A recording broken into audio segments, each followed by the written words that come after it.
मेरे प्यारे बच्चों, हेलो, गुड मॉर्निंग। आप सब कैसे हैं? और एक बार अपने यूट्यूब चैनल मैथ मस्ती भी फिर से स्वागत करता हूं।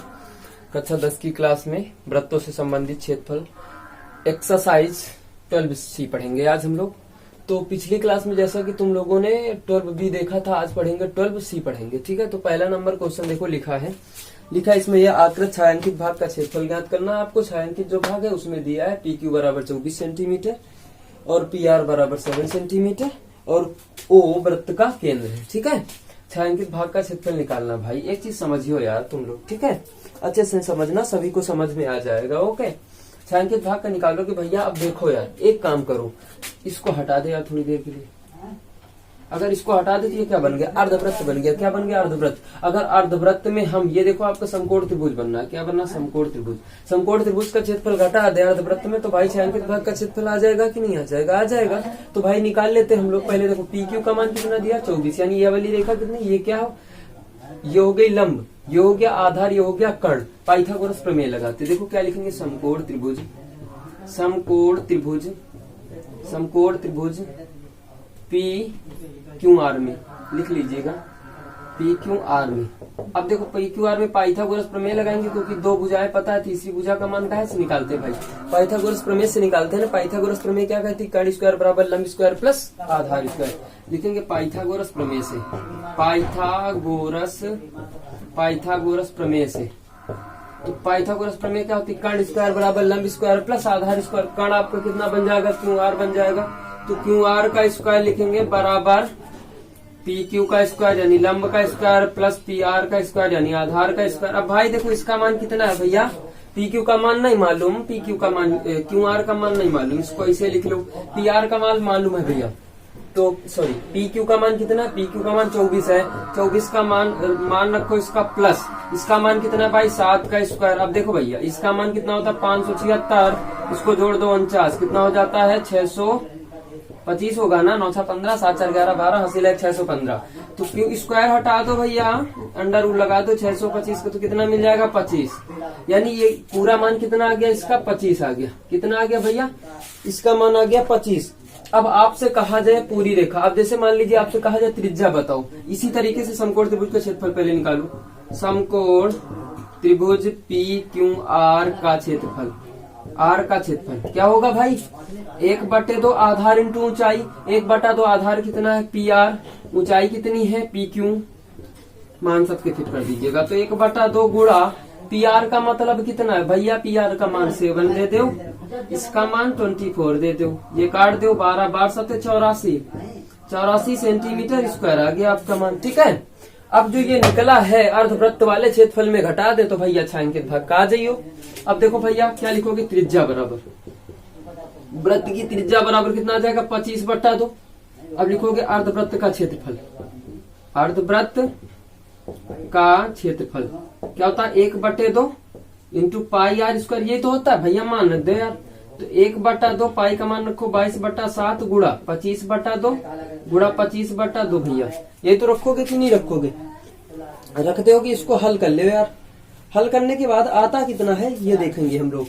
ये पूरा जब आएगा तो पूरा आता है कितना आता है भैया? 6875। 6875 बटा आ जाएगा, देखो 2 से इसको काट दीजिए 11 आ जाएगा, तो 7 4 28, कितना हो जाएगा? 28। ऊपर गुणा कर दिया, इतना आ जाएगा। अब भैया लिखेंगे छायांकित भाग का क्षेत्रफल। तो छायांकित भाग का क्षेत्रफल क्या लिखेंगे? अर्धवृत्त का क्षेत्रफल माइनस समकोण त्रिभुज का क्षेत्रफल। बात समझ में आ गई? अर्धवृत्त का क्षेत्रफल माइनस समकोण त्रिभुज का क्षेत्रफल। ये लिखेंगे कि नहीं लिखेंगे भैया? क्या लिखेंगे? लिख लेना, चाहो तो लिख लेना, चाहो डायरेक्ट हम लिखे दे रहा डायरेक्ट। घटा दीजिएगा, कितना घटाओगे? 84। अब इसका एलसीएम लेके कैलकुलेशन कर लीजिएगा। अगर एलसीएम ले होगे आप लोग तो 6000 बराबर लगा देते, 6875 माइनस इसका एलसीएम ले होगे एक मान कितना हो जाएगा? 2352, 2352 बटा 28। इसको घटा दीजिएगा, घटाने पे आपका आ जाएगा 4523, 4523 बटा 28 सेंटीमीटर स्क्वायर या वर्ग सेंटीमीटर आ जाएगा। ठीक है, ये आपका उत्तर आ जाता है। बात समझ में आ गई? इसको नोट कर लीजिएगा। उसके बाद दूसरा नंबर क्वेश्चन बता, उसमें भी आकृति है, इसको नोट करिएगा आप लोग फटाक से। फिर आगे चलते हम लोग। ओके, चलो नोट कर लीजिएगा भाई। ये सवाल लिखा है, इसको सवाल को देखेंगे भैया। ये लिखा है आकृति में छायांकित भाग का क्षेत्रफल ज्ञात करियो, पूरे का ज्ञात करना है। लिखा है जहां भुजा 12 सेंटीमीटर वाले एक समबाहु त्रिभुज OAB एक कैसा समबाहु है आपका, सॉरी कैसा त्रिभुज है, समबाहु त्रिभुज। और आप जानते हो कि समबाहु त्रिभुज की भुजा 12 दे दी है। और समबाहु त्रिभुज का क्षेत्रफल कितना होता है, भुजा स्क्वायर 3/√3/4 भुजा स्क्वायर, यही होता है ना। लिखो पहले समबाहु त्रिभुज का क्षेत्रफल, यानी क्या लिखोगे, समबाहु त्रिभुज OAB का क्षेत्रफल बराबर, सूत्र क्या होता है, √3/4 भुजा स्क्वायर। भुजा आपका कितना है, √3/4 गुणा 12 तो 4 × 12 12 × 36 √3 कितना था भुजा, सेंटीमीटर में था भैया, कितना आ जाएगा, सेंटीमीटर स्क्वायर या वर्ग सेंटीमीटर आ गया। अब भैया ये निकला त्रिभुज का, ठीक है। अब निकालोगे, ये देखो क्या बनना है आपका, वृत्त नहीं बनना भैया, वृत्त ये पूरा बन जाता, इसको हटाए है ना वो, तो क्या बनना, त्रिज्यखंड। कौन सा, दीर्घ त्रिज्यखंड बन रहा है, बनना है ना। अब त्रिज्या तुम्हें मालूम है कि नहीं है, पहले तो ये हम लोग डिसाइड करेंगे। नहीं, त्रिज्या दी है, वो केंद्र को मानकर 6 सेंटीमीटर त्रिज्या का एक वृत्तीय चाप खींचा गया। ये चाप खींचा गया 6 सेंटीमीटर त्रिज्या, यानी R बराबर कितना दे दो, 6 सेंटीमीटर दे दो। अब देखो भैया, अब तुम जानते हो कि समबाहु त्रिभुज का प्रत्येक कोण 60 अंश का होता है, तभी समबाहु होता है। सम माने समान, बाहु माने भुजा, यानी जिस त्रिभुज की भुजाएं समान हो उसे समबाहु त्रिभुज कहता है। भैया जब भुजा समान है तो कोण भी समान होंगे कि नहीं होंगे ना, ये तो पढ़ाया था पिछली क्लास में। अब देखो भैया, ये पूरा कोण कितने अंश का बनता है, 360। 360 में 60 निकाल देंगे तो ये बच जाएगा कितना, 300 का। 300 का कोण बचेंगे, क्या लिखेंगे, त्रिज्यखंड का कोण बराबर 360 - 60 बराबर कितना आ गया, 360। त्रिज्यखंड का क्षेत्रफल निकाल लो यार, तो चाहे दीर्घ लिखो चाहे ऐसे लिख लीजिए। त्रिज्यखंड का क्षेत्रफल क्या होता है, थीटा पाई r² बटा 360 बटा कितना होता है भैया, 360 थीटा बटा 360 पाई r²। मान रखो यार, थीटा का मान रख दो 300 बटा 360, इसका मान रख दो पाई बटा 7, r का मान 6 × 6। भैया काट पीट ले यार, क्या करोगे, काट पीट ले यार, काटो भैया। तो देखो 0 0 कट गया, 6 से काटो, 6 × 5 = 30, 6 × 6 = 36, 6 से 6 निपट गया भैया, निपट गया। 5 दूनी 10, यानी 6 × 5 = 30, और 30 3 दूनी 6, 3 दूनी 6, 660/7 आ जाएगा उत्तर भैया, 660/7 सेंटीमीटर स्क्वायर। तो भैया दोनों का निकालना ना, लिखोगे छायांकित भाग का क्षेत्रफल, छायांकित भाग का क्षेत्रफल क्या लिखोगे भैया, ये त्रिज्यखंड का क्षेत्रफल प्लस त्रिज्यखंड का क्षेत्रफल, त्रिज्यखंड का क्षेत्रफल प्लस समबाहु त्रिभुज OAB का क्षेत्रफल। क्लियर हो गया भैया, दोनों को जोड़ दोगे तभी तो आएगा छायांकित भाग का क्षेत्रफल। इसका कितना निकालो भैया, 660/7, इसका कितना निकालो भैया, 36 √3। क्लोज कर दो भैया, सेंटीमीटर स्क्वायर या वर्ग सेंटीमीटर, आपका उत्तर आ गया भैया। बात समझ में आ गई ना, उत्तर आ गया। अब देखो भैया, तीसरा नंबर है, थोड़ा सा लंबा लगता है, उसको बता देते, इसको नोट करिएगा आप लोग फटाक से, मेरे साथ चलते रहिएगा कॉपी पे निकाल के भैया, ठीक है, नोट कर लो।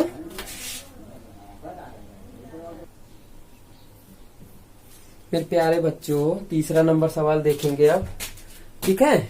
जैसा कि लिखा है, दी गई आकृति एक दौड़ने का पथ दर्शाती है, जिसके बाएं और दाएं सिरे अर्धवृत्ताकार है दोनों के सिरे, दोनों आंतरिक समांतर रेखाओं के बीच की दूरी 60 मीटर है। कितनी मीटर है भैया, 60, यानी ये कितनी है, 60 मीटर, ठीक है। तो आधी आधी कितनी हो जाएगी, 30। अब भैया क्या पता चल रहा तुमको, क्या दर्शा रहा, यानी इस वाले वृत्त की त्रिज्या कितनी है, अर्धवृत्त की 30 है, ठीक। इस तरफ 30, इस तरफ भी 30 होगा भैया। इनमें से प्रत्येक रेखाखंड 106 मीटर लंबा है, यानी इतनी लंबाई कितनी है भैया, 106, ठीक है, दोनों, ठीक है मेरे भाई। लंबाई यदि इस पथ का 10 मीटर चौड़ा है, पथ 10 मीटर चौड़ा, यानी भैया पथ कितना है भैया, 10 मीटर चौड़ा, ये वाली चौड़ाई कितनी है, 10 मीटर है, ठीक है। अब भाई इसको देखेंगे भैया, एक काम कर ले यार, देखो दो चीजें पूछत है। पहला पूछ रहा पथ के आंतरिक किनारों के अंदिश एक पूरा चक्कर लगाने में चली गई दूरी। भैया आसानी से निकाल लियो यार, कोनो दिक्कत थोड़ा है। देखो भैया एक चक्कर में चली गई दूरी निकाले थे तुमका, तो तुम जाना था 106 होगा, 106 होगा। ठीक भैया, इनसे क्या निकालोगी, एक चक्कर यानी अर्ध परिधि, अर्ध परिधि इसकी भी निकालोगे। ठीक है भैया, क्या लिखोगे, एक चक्कर में पूरा करने में चली गई दूरी। ठीक है, क्या लिखोगे, एक चक्कर पथ के आंतरिक किनारों के अंदिश एक चक्कर में चली गई दूरी। निकालो भैया, एक चक्कर लगाने में चली गई दूरी, एक चक्कर लगाने में चली गई दूरी, तो चली गई दूरी। ठीक है भैया, अब एक काम करो यार, इसके मान रख लेते हो हमारे हिसाब से, है ना, मान रख ले, इसको मान लो ओ, मान लो इसको ओ डैश मान लो। ये आपका हो गया ए बी सी डी। ठीक है, पी क्यू आर एस मान लो भैया, कोनो दिक्कत नहीं है। अब देखो यार, एक काम करो, देखो ये का है ए बी लिखा है, तो ए बी बराबर है भैया इसके ना, ए बी प्लस ये वाली दूरी कितनी हो गई सी डी प्लस 2 गुणा अर्ध परिधि। क्या लिखोगे, अर्ध परिधि। अब देखो वृत्ताकार की अर्ध परिधि है। ठीक है भैया, यानी क्या लिखोगे, अर्धवृत्त की परिधि, या ऐसे लिख लो, क्या लिखोगे, अर्धवृत्त की परिधि, अर्धवृत्त की परिधि, अर्धवृत्त की परिधि। अब देखो यार, एक काम करो, ए बी का मान कितना दे दो, 106 दे दो, प्लस इसका दे दो 106 प्लस 2। अब देखो भैया मान कितना है, 30 है, अर्ध परिधि कितनी होती है, 1/2 पाई 2 पाई आर होता है। क्या रखोगे, 2 पाई आर। अब 2 क्यों लगाया भैया, 2 लगा दिया, दोनों तरफ का ले लो। ठीक है, 1/2 2 पाई, 2 से 2 कैंसिल होगा भैया, मान रखो, इनका जोड़ो भैया, 106 कितना हो गया, 6 6 12 212 हो गया ना, प्लस 2 पाई का मान रखो 30, सॉरी पाई का मान 22/7 रखोगे क्या, चलो रख लो यार, तो 22/7 गुणा 30। ठीक, 212 प्लस, अब देखो 22 दूना 44, 3 चौक 12, 3 चौक 12, 1 13, 1320/7 कितना आ जाए, 1320/7। अब दोनों का भैया एलसीएम ले लो, तो 7 इसके नीचे 1 मान ले यार, तो 7 दुनैया 14, 1 बचा 7 1 कम 7 1 8, 7 दुनैया 14, 14 84 प्लस 13 20/7। दोनों का जोड़ ले यार, उत्तर कितना आ जाए, तो एक पथ में चक्कर चली गई दूरी कितना आ गया, 2804/7 मीटर। ये आ गई एक चक्कर में चली गई दूरी। अब दूसरी इसको नोट करिए, तब तक दूसरे नंबर कंडीशन में पूछता है कि इस भाग का यानी पथ का क्षेत्रफल क्या होगा। अभी बता रहे हैं, इसका नोट कर लीजिएगा पहले आप लोग। भैया नोट हो गया। अब देखो भैया, एक काम करेंगे, दूसरे नंबर पूछता पथ का क्षेत्रफल बताओ। यार ये जो पथ बनाया गया इसका भैया क्षेत्रफल ज्ञात करना, तो भैया एक काम करो, देखो पहले एक एक कंडीशन निकालेंगे, पहले इन दोनों का निकाल लो। तो क्या लिखोगे, वृत्ताकार भाग के अतिरिक्त, वृत्ताकार भाग के अतिरिक्त पथ का क्षेत्रफल, यानी इस वाले पथ का क्षेत्रफल। तो भैया निकालो यार, क्या लिखोगे, वृत्ताकार, कंडीशन नंबर 2 है, वृत्ताकार भाग के अतिरिक्त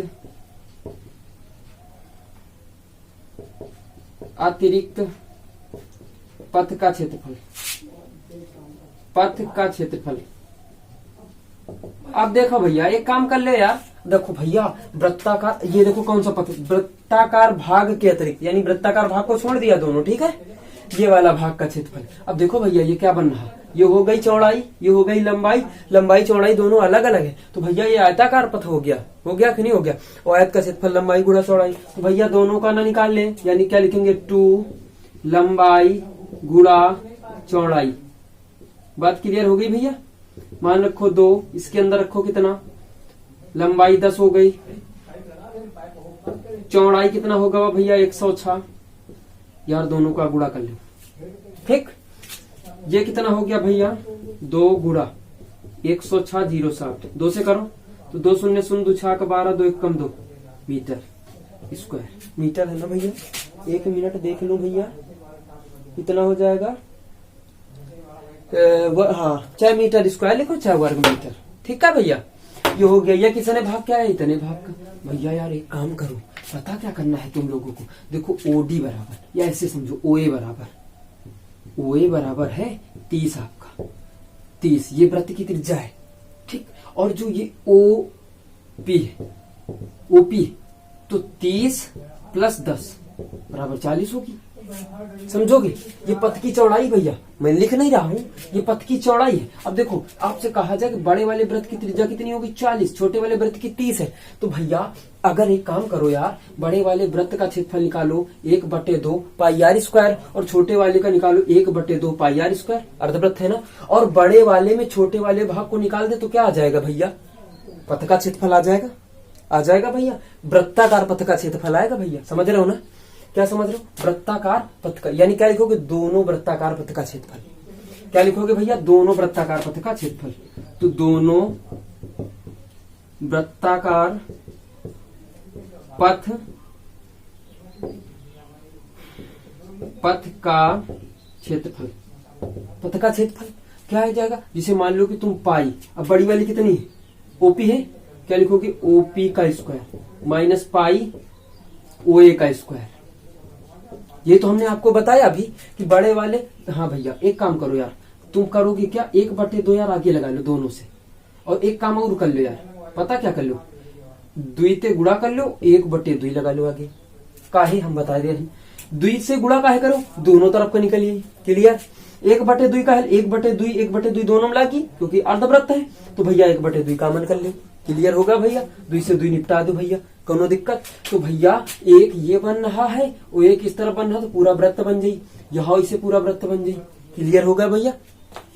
बड़े, ये देखो बड़े वाले जो अर्धवृत्त है इसमें ये छोटे वाले अर्धवृत्त का क्षेत्रफल घटा दिया, तो भैया वृत्ताकार पथ का क्षेत्रफल आ गया। मान सबके फिट कर दो यार, पाई ले लो कॉमन, ये बन गया ओपी का स्क्वायर माइनस ओए का स्क्वायर बन गया।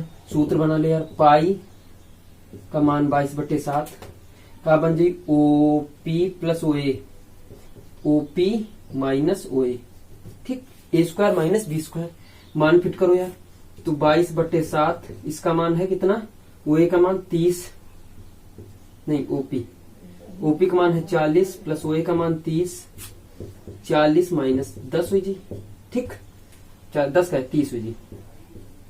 अब दो भैया हल करो, तो 22/7 गुणा 70 गुणा कितना जी? 10, तो 10 से कम 10, 10 100, तो कितना आ गया? 2200 मीटर स्क्वायर।